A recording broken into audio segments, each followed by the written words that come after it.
PM Modi की आज 7 अहम बैठकें हैं। सूत्रों के हवाले से खबर मिल रही है गर्मी को लेकर भी एक बैठक होने वाली है। रीमाल तूफान की भी समीक्षा करेंगे और 100 दिन के एजेंडे को लेकर भी चर्चा होगी। सूत्रों के हवाले से ये जानकारी हम आपको दे रहे हैं। प्रधानमंत्री नरेंद्र मोदी को लेकर सरकारी सूत्रों के हवाले से बड़ी खबर है कि आज वो 7 अहम बैठकें करने वाले हैं। पहली बैठक में रीमाल तूफान के बाद कई राज्यों खासतौर पर नॉर्थ ईस्ट बने हालात की समीक्षा यहां पर करेंगे।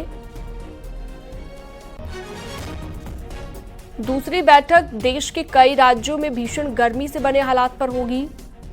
इसके अलावा एक बैठक वर्ल्ड एनवायरनमेंट डे की तैयारियों को लेकर होगी। 5 जून को वर्ल्ड एनवायरनमेंट डे मनाया जाता है और इसके लिए इस बार बड़ी तैयारी हो रही है। इसके अलावा नई सरकार में अगले 100 दिन के एजेंडे को लेकर भी पीएम मोदी बैठक करने वाले हैं।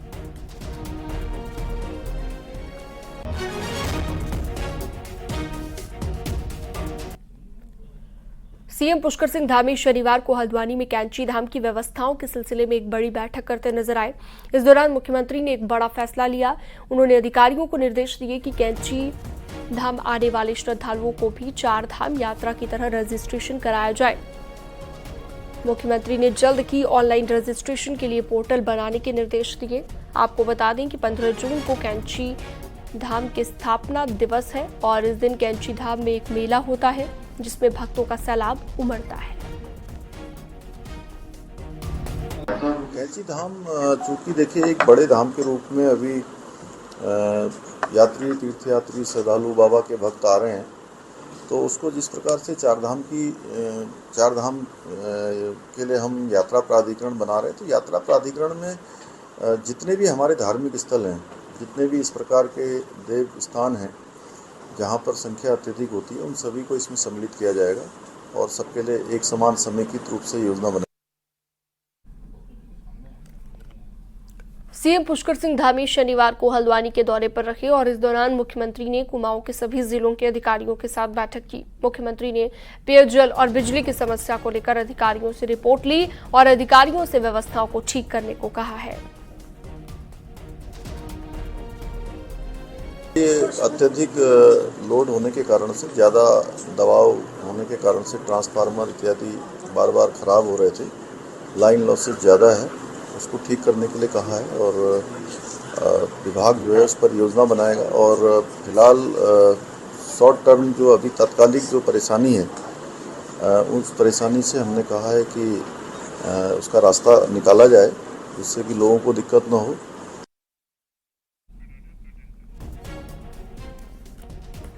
चलिए आगे बढ़ते हैं और अब आपको बताते हैं पहाड़ के जंगलों में लगी हुई आग एक बार फिर से विकराल होने लगी है। गढ़वाल रीजन में आग का कहर ज्यादा है। 2 दिन में राज्य में आग लगने की 25 घटनाएं हुई और फायर सीजन में अभी तक 16 हेक्टेयर जंगल आग की चपेट में आए हैं और 17 हेक्टेयर में प्लांटेशन को भी आग से नुकसान पहुंचा है। वहीं वन विभाग को जंगल की आग से अभी तक 34 लाख का नुकसान हुआ है।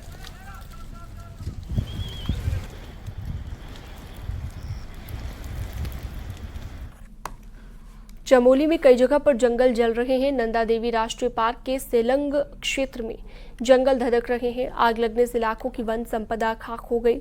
इसके साथ ही जंगल की आग नेशनल हाईवे तक पहुंच गई, जिस पर बमुश्किल काबू पाया गया।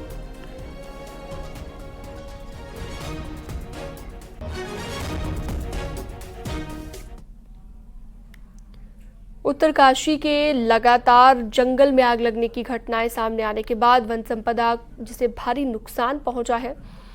दरासू रेंज के जंगल रात भर धधकते रहे, जिससे वन संपदा को काफी नुकसान पहुंचा। वहीं जंगलों की आग की वजह से पूरे जिले में धुआं ही धुआं फैला हुआ है, जिससे लोगों को भारी दिक्कतों का सामना करना पड़ रहा है।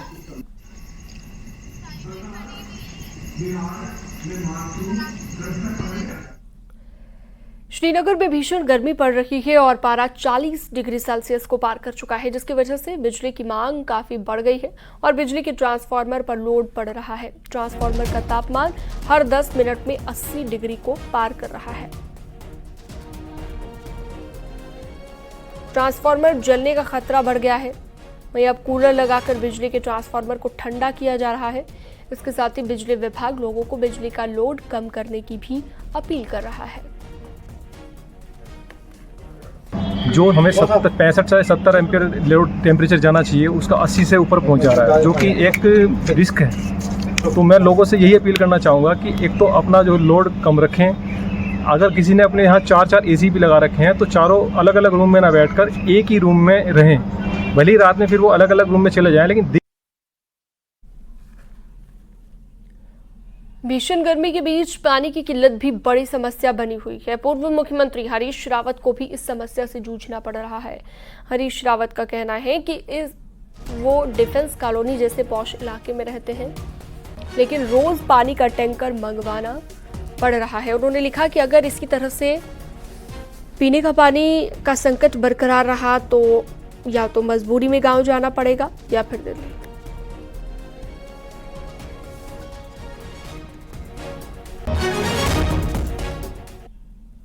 रुड़की के मंगलौर में युवती का अपहरण कर रेप करने के मामले में पुलिस ने 2 आरोपियों को गिरफ्तार कर लिया है। पुलिस के मुताबिक युवती अपने पति के साथ अस्पताल गई और इस दौरान 2 युवकों ने उसका अपहरण कर लिया और जबरेड़ा के जंगलों में युवती के साथ रेप की वारदात को अंजाम दिया।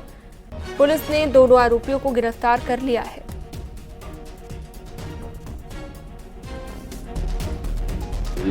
एक युवती का अपहरण करके उसके साथ दुष्कर्म किया गया है। पुलिस ने तत्काल इस मामले को पंजीकृत किया गया। साथ ही इसमें तत्काल पुलिस के द्वारा दबिशें दी गई, जिसमें दोनों अभियुक्त और गाड़ी जो पुलिस के द्वारा कब्जे में ली गई है, दोनों अभियुक्तों को पुलिस के द्वारा अरेस्ट किया गया है। हरिद्वार के ज्वालापुर में मंदिर से चोरी करने वाले एक चोर की करतूत सीसीटीवी में कैद हुई है। ज्वालापुर कोतवाली क्षेत्र की गणेश विहार कॉलोनी के शिव मंदिर के दान पात्र से एक युवक ने पैसे चोरी कर लिए। तस्वीरों में साफ देखा जा सकता है कि चोर पत्थर मारकर मंदिर में रखा दान पात्र तोड़कर पैसे निकालकर वहां से जा रहा है। पुजारी की ओर से कोतवाली में शिकायत दी गई है। पुलिस आरोपी युवक की तलाश कर रही है।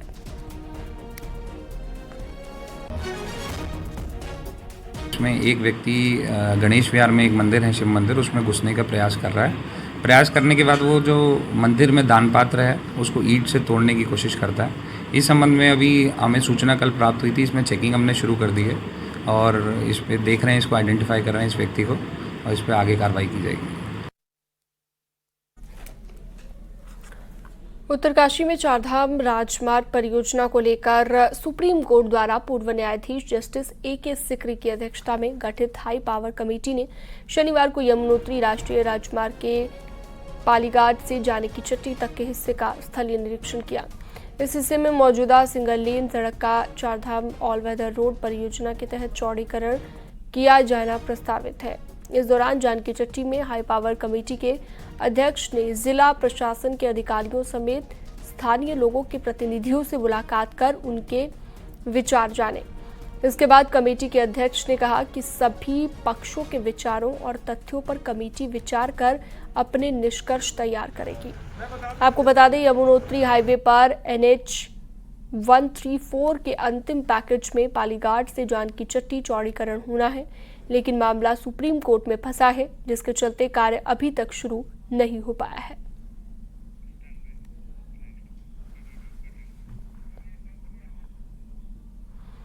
चमोली में विश्व प्रसिद्ध फूलों की घाटी सैलानियों के लिए खोल दी गई है। पहले दिन करीब 200 सैलानी फूलों की घाटी पहुंचे।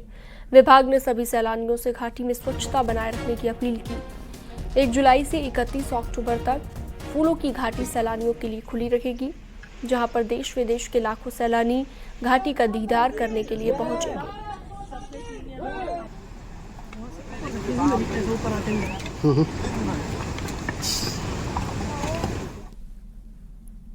हेमकुंड साहिब में हर रोज भक्त पहुंच रहे हैं और कपाट खुलने के बाद पहली बार हेमकुंड साहिब में बर्फबारी हुई। बर्फबारी होने के बाद हेमकुंड में ठंडक लौट आई। पवित्र गुरुद्वारा में बर्फ की सफेद चादर नजर आई। ऊंचाई वाले इलाकों में बर्फबारी होने से जोशीमठ, चमोली में भी उमस और गर्मी से राहत मिली है।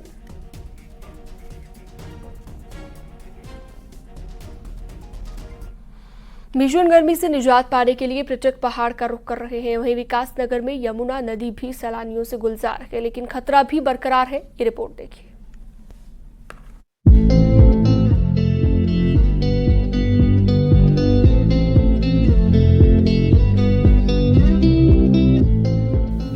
में पड़ रही भीषण गर्मी से राहत पाने के लिए लोग पहाड़ का रुख कर रहे हैं। तस्वीरें विकासनगर के कटापत्थर क्षेत्र की हैं, जहां यमुना नदी के किनारे बड़ी तादाद में पर्यटक नदी के पानी में गर्मी से राहत पाने की कोशिश कर रहे हैं और खूब मस्ती कर रहे हैं। बहुत ज्यादा गर्मी है, 48 डिग्री हो रहा है उधर। यहाँ चुनाव करने के लिए हम नजर आए हैं अपने रिलेटिव्स के यहाँ पे। तो यहाँ पे बहुत सारे मतलब ऐसी जगहें हैं विजिट करने के लिए जहाँ पर हमें गर्मी में भी मजा आ जाएगा खेल के। और देखो आप देख सकते हो हमें कितना मजा आ रहा है यहाँ। ठीक है, गर्मी बहुत बढ़ गई है, दूर नई घटनाएं भी लगातार सामने आ रही है। हाँ, उधर जा नहीं रही, पुलिस वाले अलर्ट कर रहे हैं, उधर जा नहीं रहे। भले ही गर्मी से राहत पाने के लिए ये लोग यमुना नदी के कम पानी में अटखेलियां करते नजर आ रहे हों, लेकिन नदी में अचानक जल स्तर बढ़ने और गहरे पानी में डूब जाने का खतरा भी रहता है। ऐसे में पुलिस ने जगह जगह बोर्ड लगाकर पर्यटकों को आगाह किया है कि वो नदी में नहाने न जाएं, लेकिन उसके बाद भी लोग नदी में नहाने जा रहे हैं। स्नान करने के लिए जा रहे हैं, तो हमारे द्वारा इस संबंध में हमारे थानाध्यक्ष कालसी व हरबटपुर चौकी द्वारा जगह जगह पे चेतावनी बोर्ड लगाए गए हैं जहाँ पे डूबने की संभावना है। इसके अतिरिक्त हमारे द्वारा SDRF को भी भेजा जाता है और तथा नियमित रूप से हम लाउड हेलर के माध्यम से भी चेतावनी प्रचारित करते हैं।